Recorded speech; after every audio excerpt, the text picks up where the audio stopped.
Indianapolis, believe it or not, at one point was the biggest manufacturer, housed the most car manufacturers anywhere. This is before Detroit took over.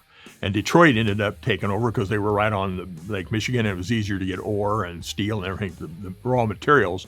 For some reason, this was where cars manufacturers were. Well, they wanted a test facility. Carl Fisher, who owned Prestolite, and Prestolite was a big factory, and they made a bunch of different stuff, but one of them, they made headlights for automobiles, was his big deal.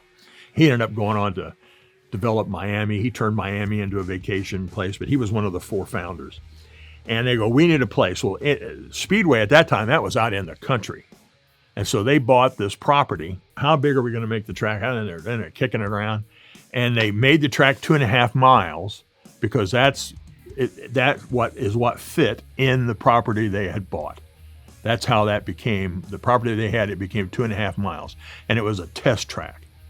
And they just started promoting it as the biggest and the best and da-da-da-da-da-da-da. But that's where the Indianapolis 500 is where a lot of innovation took place for years, like brakes and shocks and tires and safety. The Indianapolis Motor Speedway and the IndyCar Series have pioneered safety in automobiles.